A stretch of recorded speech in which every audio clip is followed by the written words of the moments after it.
ആഹാരം കൂടിപ്പോയാൽ രോഗിയായി മാറും. അതായത് നമ്മളൊരു പ്രായം കഴിഞ്ഞു കഴിഞ്ഞാൽ നമ്മൾ കഴിക്കുന്ന ആഹാരത്തിന്റെ അളവിൽ നിയന്ത്രണം ഉണ്ടാവണം. അതുപോലെ തന്നെ കൈ കിട്ടുന്ന എല്ലാ സാധനങ്ങളും വായ്ക്ക് രുചിയുണ്ടെന്ന് പറഞ്ഞ് വലിച്ചുവാരി തിന്നുകയോ അത് അളവ് നോക്കാതെ നമ്മുടെ വയറ് നിറയുന്നത് പോലും നോക്കാതെ നമ്മൾ വലിച്ചുവാരി കഴിച്ചു കഴിഞ്ഞാൽ നമ്മൾ തന്നെ നമുക്ക് രോഗങ്ങൾ വരുത്തി വെക്കുന്നതിന് തുല്യമായിരിക്കും. പണം കൂടിപ്പോയാൽ അഹങ്കാരം കൂടുമെന്ന് കേട്ടിട്ടുണ്ടേ. എല്ലാവരിലും ഞാനത് കണ്ടിട്ടില്ലെങ്കിലും കുറെ പേരിലൊക്കെ ഞാനത് എൻ്റെ ശ്രദ്ധയിൽപ്പെട്ടിട്ടുണ്ടേ. പണമാണ് എല്ലാത്തിൻ്റെയും ബേസ് എന്ന് പറയാൻ പറ്റുകയല്ല, പക്ഷെ പണം വേണം. പണം ഉണ്ടെന്ന് കരുതി മറ്റുള്ളവനെ ചവിട്ടിത്താഴ്ത്താനോ ഞാനാണ് വലിയവനെന്ന് പറയാനോ ആർക്കും അവകാശമില്ല. പണം കൊണ്ട് മറ്റുള്ളവരെ പ്രീതിപ്പെടുത്തി ജീവിക്കുന്നവരും ഉണ്ട് ഈ ലോകത്ത്. ഒരു ചെറിയ കൂട്ടം ആൾക്കാരിലെങ്കിലും പണം കൂടുമ്പോൾ അഹങ്കാരം കൂടുമെന്ന് മാത്രമല്ല, പല അനാവശ്യ കാര്യങ്ങൾക്ക് പോലും പണം ദുരുപയോഗം ചെയ്യുകയും ചെയ്യുന്നുണ്ട്. വാക്കുകളുടെ തർക്കത്താൽ കലഹം വരുമെന്ന് പറയുന്നത് കേട്ടിട്ടുണ്ട്. പലപ്പോഴും അത് ശരിയായി തോന്നാറുണ്ട്. അതിനാൽ തന്നെ പലപ്പോഴും നമ്മൾ ചെയ്യേണ്ടത് ആലോചിച്ചും കണ്ടും മറുപടി പറയുക.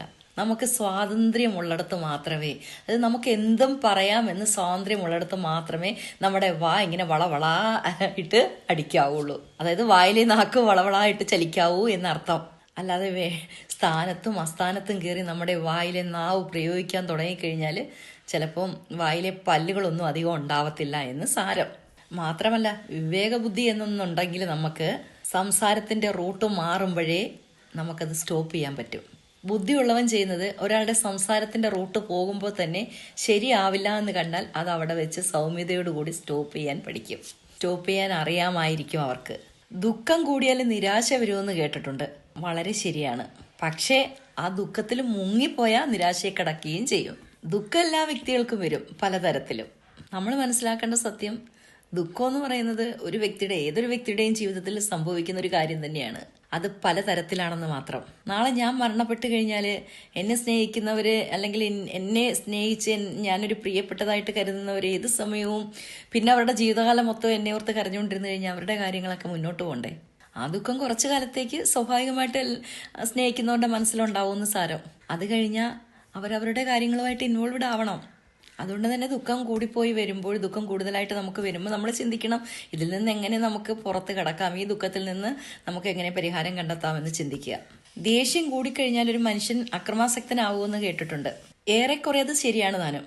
തിരിച്ചറിവില്ലാതെ അല്ലെങ്കിൽ വിവേകബുദ്ധി ഇല്ലാതെ ചിന്തിക്കുന്നവരെ സംബന്ധിച്ച് ദേഷ്യം കൂടിക്കഴിഞ്ഞാൽ ചിലപ്പോൾ കൈ കിട്ടുന്നതൊക്കെ തല്ലിപ്പൊട്ടിക്കും.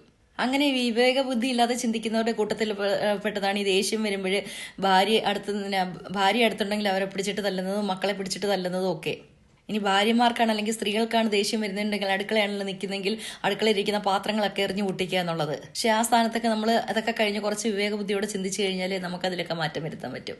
മാറ്റം വരുത്തിയില്ലെങ്കിൽ അതിനർത്ഥം നമുക്ക് വിവേകബുദ്ധി ഇല്ല എന്നാണ്. അപ്പോൾ ഈ പറഞ്ഞ കാര്യങ്ങളിലൊക്കെ നമ്മളുമായിട്ടൊക്കെ സാമ്യം ഉണ്ടെങ്കിൽ നമുക്കതിലൊക്കെ മാറ്റം വരുത്താൻ സമയമായി എന്നല്ലേ അർത്ഥം. ഒരു വ്യക്തിയും ജനിച്ചു വീഴുമ്പോൾ തന്നെ പെർഫെക്റ്റ് ആയിട്ടൊന്നും ജനിച്ചു വീഴുന്നില്ല. ശിശു ആയിരിക്കുമ്പോൾ ശിശുവിനുള്ളത് ചിന്തിക്കുന്നു. വലുതായി വരുന്നതിനനുസരിച്ച് നമ്മുടെ സ്വഭാവം രൂപാന്തരണം സംഭവിച്ചുകൊണ്ടേയിരിക്കുന്നു. അതിൽ നല്ലതും മോശമായതും നമ്മൾ സ്വയം തിരിച്ചറിയാൻ പഠിച്ചു കഴിഞ്ഞാൽ നമുക്ക് നമ്മളെ തന്നെ നേരായ പാതയിൽ നടത്താൻ പറ്റും. അതിനാദ്യം നമ്മൾ ചെയ്യേണ്ടത് നമ്മളിൽ വിശ്വസിക്കുക, നമ്മൾ ദൈവത്തിലും വിശ്വസിക്കുക എന്നുള്ളതാണ്. ഞാൻ പറഞ്ഞത് ശരിയാണോ തെറ്റാണോ നിങ്ങൾ പറയൂ. അപ്പോൾ നമുക്ക് അടുത്ത വീഡിയോ ആയിട്ട് വീണ്ടും കാണാം. ടാറ്റ, ബൈ.